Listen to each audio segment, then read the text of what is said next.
Hello and welcome to our quilted homestead. Today I wanted to share with you how we learned to train our new calf, Madison, to walk on a halter using gentle training methods. Our focus is to create a positive experience for the calf using positive reinforcement and balanced training.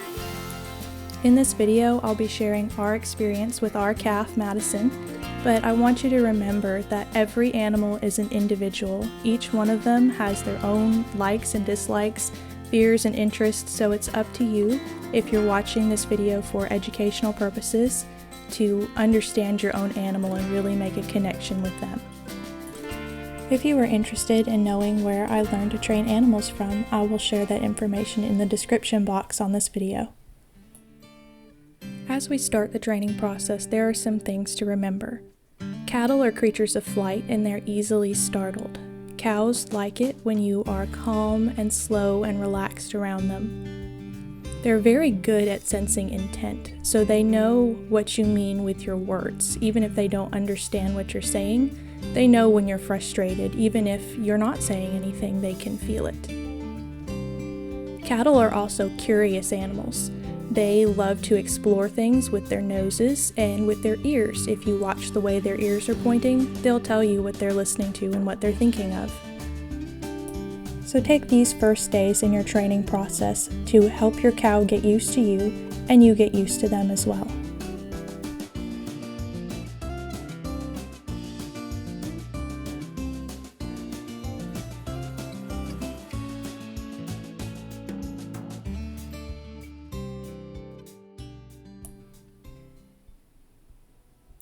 To quote Dr. Temple Grandin, the single most important factor determining whether a new thing is more interesting than scary is whether the animal has control over whether to approach the object.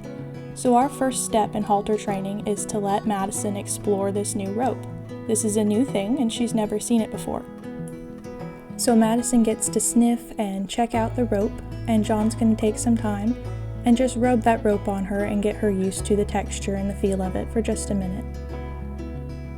John will get the halter set as if he's ready to put it on her so that she's used to what the halter looks like. The next step is John is going to take a carrot in one hand and he's going to hold that treat on the other side of her halter, encouraging her to put her nose through the loop, and she gets a reward for doing that.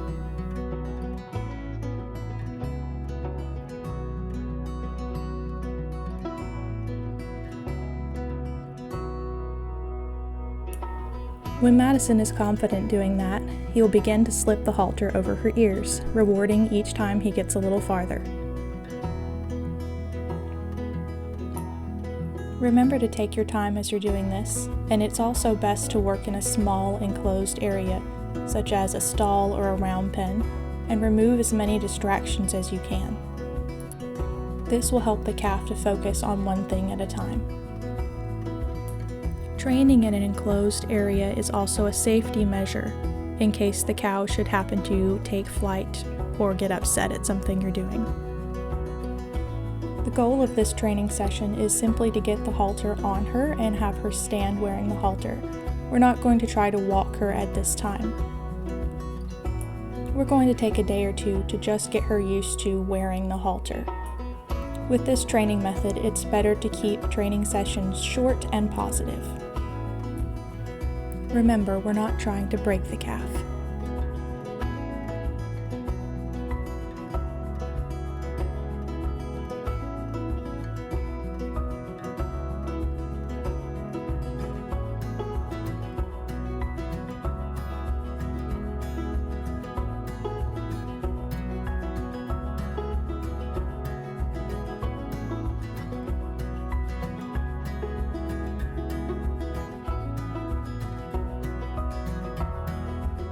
Once your calf has gotten the idea of putting the halter on and taking it off, it's a good idea to just let her stand and eat breakfast while she's tied. Use this time to work on grooming her. Madison is a Jersey and White Dexter cross. One day she's going to be our milk cow, and our goal with all this training is to make sure that she knows what we expect of her when it's time to milk.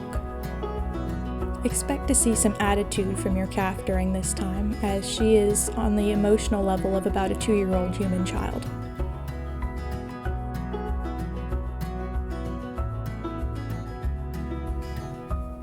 Here's where things start to pick up. Madison now has to learn the function of a rope. Madison is going to have to learn how to respond to pressure. If John pulls the halter toward him, she's going to feel that pressure on the opposite side of her face, and she needs to step away from the pressure towards John. Madison is not going to like this new form of pressure, and she's going to have to learn to control herself here. She's going to get rewarded for good behavior, and bad behavior is not going to get a response. Release of pressure is its own reward. So if Madison pulls on the halter and she's feeling that pressure, she can step forward away from the pressure to release it. This is where that small enclosed area and a good strong set of arms comes in handy, because you don't want your calf to be able to pull you across the pasture. Expect some baby cow tantrums as she learns to deal with this new thing. The struggle you see here is not necessarily a bad thing. Madison just has to learn that pulling on the rope causes pressure, and stepping towards John and following him releases the pressure. John is essentially acting as an anchor. He's not pulling against her as she struggles. He's only allowing her to pull against him and then find the release as she steps forward. And when she finally walks forward calmly, she'll receive a carrot for good behavior. As before, remember to keep your training sessions short and try to end on a good note. Remember that animals can sense your emotions, and if you begin to become stressed or frustrated or even frightened, that's time to end the session. As you do this, remember that even the smallest step forward is an improvement. If it seems like you're not getting anywhere, just remember that even standing still on the rope is an improvement from not wearing the rope at all. This part of the training process might take quite some time. These clips that you're seeing here were actually recorded over several days and many different training sessions. It is okay to use lots of treats, and remember to reward breakthroughs when you see them.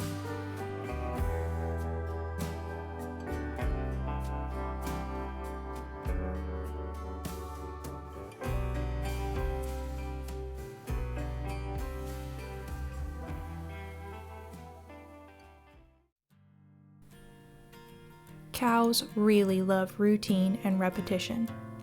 If you make this training a part of the cow's daily routine, she'll progress much faster. As the cow relaxes into her new routine, you can begin to use this time while she's standing to do new things like touching her udder or grooming. Keep up with training her how to walk on the halter too. We're about to step up again. Now that Madison is pretty used to walking around her stall and is behaving nicely in here, we get to go outside with this. It's the same principle as before, now we're just adding in distractions. Expect her behavior on the rope to be a little bit worse outside than it was in the stall or the round pen. Practice going to and from places that she'll be going regularly when she's an adult, maybe from her stall to the milking parlor or from a round pen to the barn.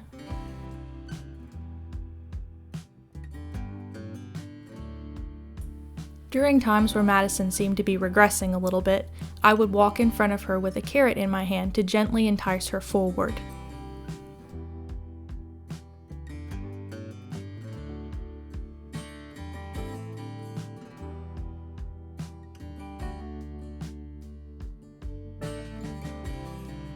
I want to take a moment to add a note on the concept of delayed gratification. Your cow might begin to act a little bit spoiled if she's expecting all those treats as soon as she does something good. So here what John is doing is he's leading Madison in front of me a ways. Madison expects to get a treat every time she passes me, so notice her shake her head as she walks by me. What he's doing is he's leading her just past me and then stopping her to give her the treat himself. This is saying, you'll receive your reward, but you have to wait. As Madison improves in her training, we'll also begin to wean off the treats. I hope that this video has helped you to understand your cow better. My goal for this video is to help other homesteading families see that we don't necessarily have to handle our livestock using the same methods as large-scale farmers and ranchers do.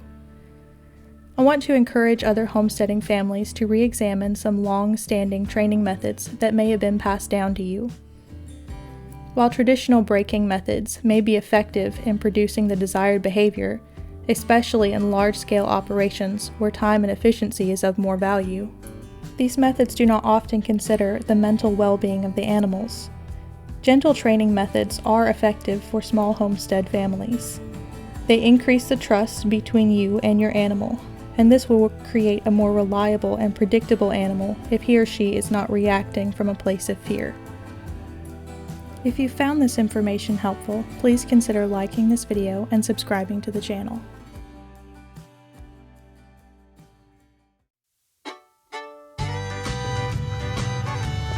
Boop! Maddie, you can't take my hat! Ew! Baby, you're so precious.